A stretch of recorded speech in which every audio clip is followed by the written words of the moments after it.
भैंसा और बकरा, शेरों की हुक्मरानी को किससे खतरा? भैंसों ने क्या चाल चली? बकरे को बीच में लाने से क्या मसला हुआ?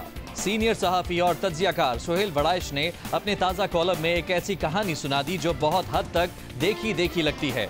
जंग में अपने कॉलम फैज़-ए-आम में वो पढ़ने वालों को एशिया के घने जंगल में ले गए और दुनिया की सबसे मुनफरिद और अजीब जंग का जिक्र किया है।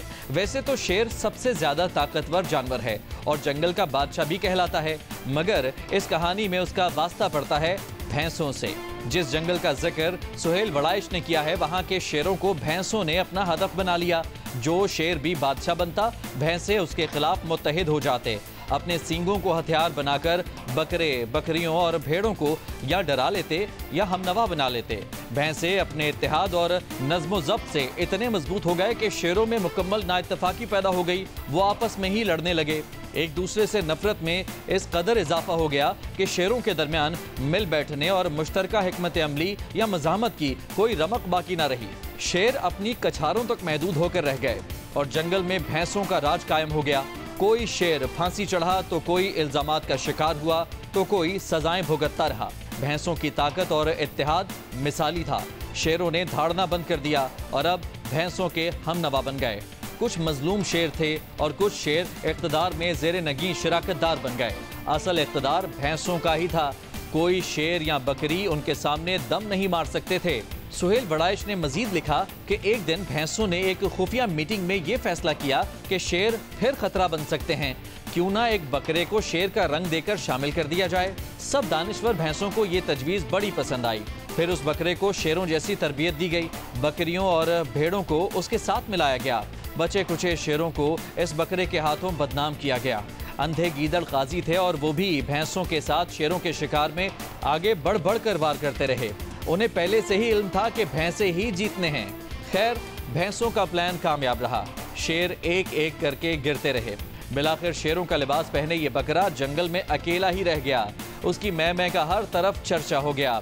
लाडले बकरे को बड़े चाव और प्यार से तख्ते शाही पर बिठा दिया गया, लेकिन उसके पीछे असल ताकत तो भैंसों की ही थी। बकरा और भैंसे मिलकर चैन की बांसुरी बजाने लगे। शेर मिट चुके थे, गीदड़ काजी के साथ मिल चुके थे और भेड़ बकरियां चर्चे से मशहूर होकर बकरे के नगमे गा रही थीं। सुहेल वड़ाइश लिखते हैं कि कुछ अरसे में भैंसों के गिरोह में तशवीश पैदा होना शुरू हो गई कि मुकम्मल हिमायत के बावजूद बकरे से जंगल का इंतजाम चल नहीं रहा। चारा और सब्जा तेजी से खत्म हो रहे हैं। करीबी जंगलों से दोस्ती के बजाय मुश्किलात में इजाफा होने लगा है। खलीजी जंगलों के बादशाहों को भी शिकायत पैदा होने लगी हैं। अब भैंसों को शेरों की जरूरत पड़ गई।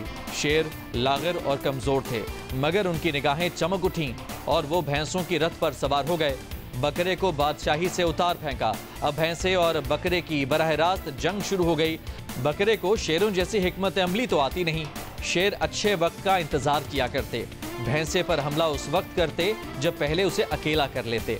बकरा ये हिकमत अमली कभी ना जान सका। उसे अपने ताकतवर सींगों पर नाज था। उसका ख्याल था कि भेड़ों और बकरियों के जो गौल उसके साथ हैं वो भैंसे को मुश्किल में डाल देंगे। बस उसने भेड़ों और बकरियों के जरिए जंगल में इकट्ठ करने शुरू कर दिए। जिस तरह कहावत है कि भैंसे के सामने सुर्ख कपड़ा लहराएं तो वो गुस्से में पागल हो जाता है, बकरे ने भी भैंसे के सामने अपनी मैं से सुर्ख कपड़ा लहराना शुरू कर दिया। बकरे का ख्याल था कि भैंसा पागल होगा तो गलतियां करेगा, कमजोर होगा, मगर भैंसे को खुए हुक्मरानी ने बहुत कुछ सिखा दिया है। उसे इल्म था कि सांप बहरा होता है, उसे बीन की आवाज सुनाई नहीं देती। वो तो बीन की नक्लो हरकत से और सपेरे के फन से नाचता है। इसी तरह उसे यह भी इल्म हो चुका था कि भैंसा तो कलर ब्लाइंड है। उसे सुर्ख या किसी और रंग से गर्ज नहीं। अगर काला कपड़ा भी लहराया जाए तब भी उसे उतना ही गुस्सा आएगा। इस कहानी का आखिरी मंजर बड़ा तशवीशनाक है। बकरे को जब बार बार शिकस्त होती रही, भेड़ बकरियों के इकट्ठ काम ना आए, मैं काम आई, ना गीदड़ काजी बोले, ना मगरबी और ना खलीजी जंगलों से कोई इमदाद मिली, तो उसने आखिरी कार्ड खेलने का फैसला किया। वो इस नतीजे पर पहुंच गया कि अब भैंसे को इतना भड़काना है, इतना गुस्सा दिलाना है कि जानवरों की शहरी हुकूमत सिरे से ही खत्म कर दे और अपना निज़ाम नाफिज कर दे, ताकि गैर मुल्की जंगलों को ये पैगाम दिया जाए कि एशिया के इस जंगल में जुल्म और सितम का जाबराना निज़ाम है। यहाँ जानवरों की हुकूमत नहीं बल्कि एक मखसूस ताकतवर और मुसल्लह जत्थे की हुकूमत है। जाहिर है कि अगर भैंसे से ये गलती वाक़ई हो गई तो इस जंगल के हुक्मरानों के खिलाफ बाकी सारे जंगल इकट्ठे हो जाएंगे और फिर इस जंगल में बैरूनी मुदाखलत शुरू हो जाएगी। सुहेल वड़ाइश ने आखिर में लिखा कि ये कहानी बहुत पुरानी है। जिस किताब में पढ़ने को मिली उसका आखिरी सफ़ा फटा हुआ था, इसलिए इस कहानी का अंजाम पता नहीं चल सका।